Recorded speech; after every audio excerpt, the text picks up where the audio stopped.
I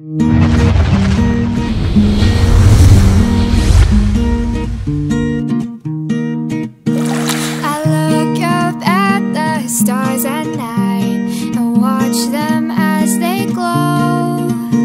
I see the moon up in the sky and feel like I am. Ang programa ng simbahan na ito ay talagang napakaganda, no?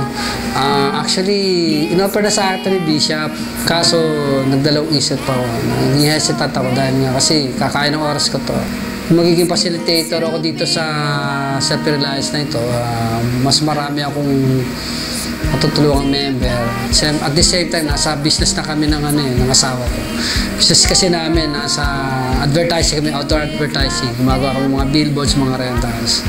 So, nung pinag-aaralan ko to, nagbigay ito ng malaking interest sa akin. Dahil, kasi marami siya magagandang paliwanag dito at marami kong matututunan sa self-reliance. So, tinake ko yung challenge na, na maging facilitator. At naging successful naman kami kasi natapos namin itong self-reliance within 12 weeks. So, nakita ng mga estudyante ko ganun ako ka-determined na may tama tapos may turo itong self-reliance. So, maraming umaattend na. So, ngayon, natapos namin ito at marami kami natutunan. Yung iba, nakapag-start na sila sa negosyo. Yung iba, napaplano na sila mag-negosyo regarding dun sa business as a business entrepreneur. So, sabi nga, it is my purpose to provide for my saints, and bilang membro ng simbahan, importante po na maging self-reliant tayo. And through attending this class, growing my business, ito po yung makakatulong sa atin para maging self-reliant tayo. And I know na kung gusto talaga nating maging successful businesswoman or businessman, kailangan talaga umattend po tayo nitong self-reliant na to dahil napakarami ko pong natutunan. Kagaya na lang po nung pagsiset ng mga records, and isa pa, talagang kailangan pala talaga alam mo kung paano mo patakbuhin yung negosyo mo. Kumbaga, lahat nandito na. So, I know na talagang itong programa na ito is programa ng church para po mas matuto tayo magnegosyo. Dahil sabi nga, ang pagninegosyo daw, ito daw po yung ikaka-asenso ng isang tao. At kung tayo nagninegosyo at naging successful po ito, mas nakakatulong po tayo sa ibang mga tao. So I know na kailangan talaga natin ng faith.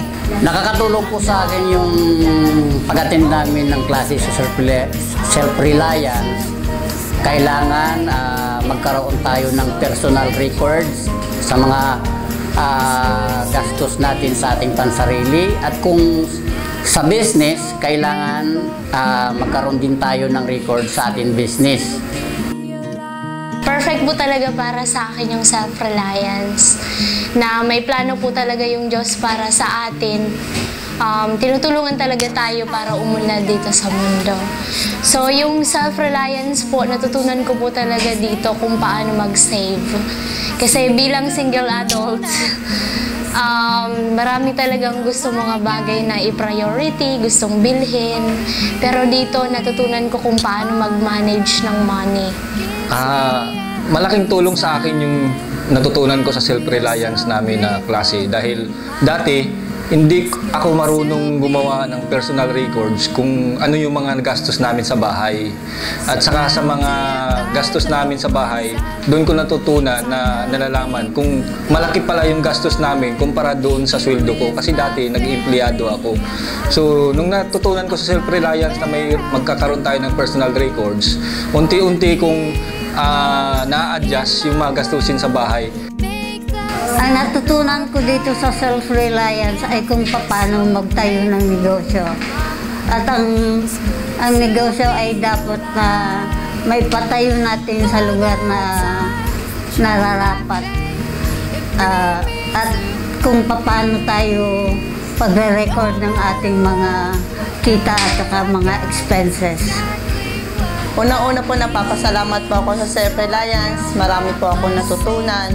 Dito ko po natutunan kung paano po itayo yung bago po namin business ngayon na yung siomai at saka siopaw.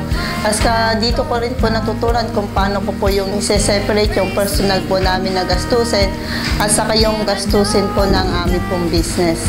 dito ko rin po natutunan yung kung paano po talaga ihiwala yung tulad nga po yung sa pagbabayad ng tithing, na kailangan din po pala tayo bilang nagbi-business, kailangan din po pala tayo na sumasahod din po tayo.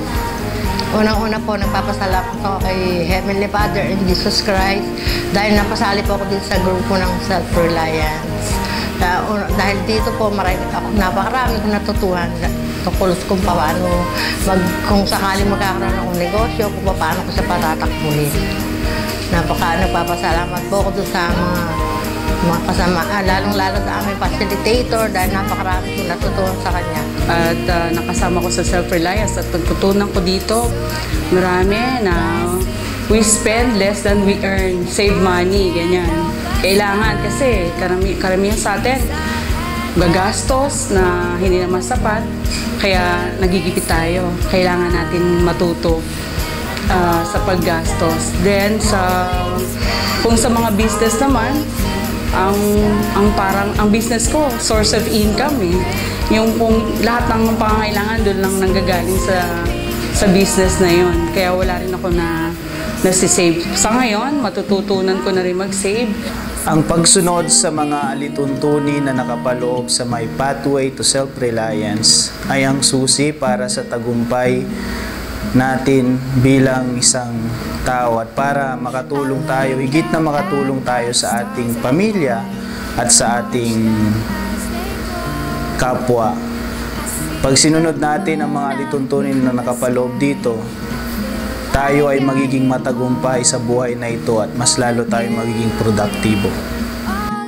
Pinili ko itong programang ito dahil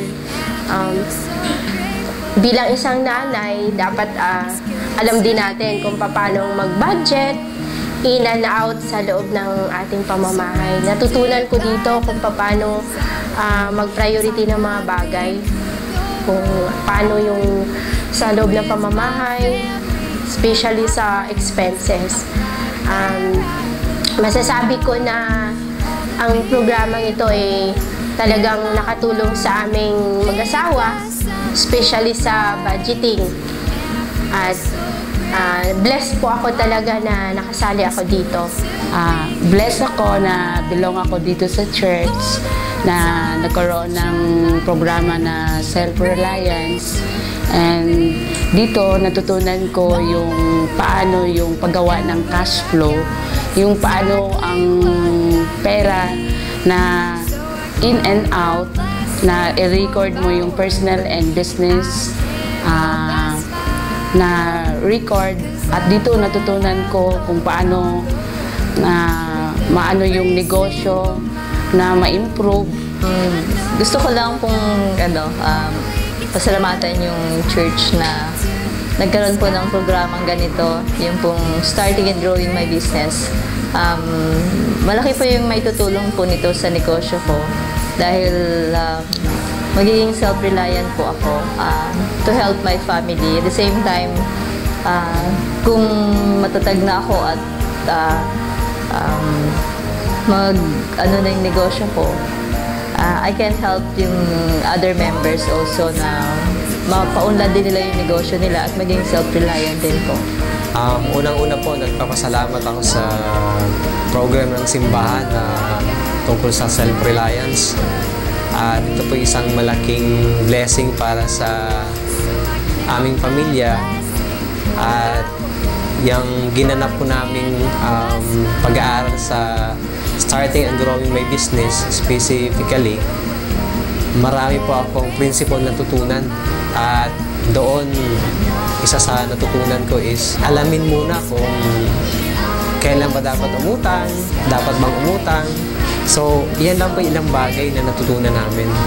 At itong mga knowledge na to ay alam ko na magagamit ko sa buhay ko at pwede ko ring ma-share sa aking pamilya. At I hope and pray po na nagkaroon ako ng pagkakataon na i-push ang maliit kong sideline o sabihin nating negosyo, ma-apply ko yung mga principles na natutunan ko sa self-reliance.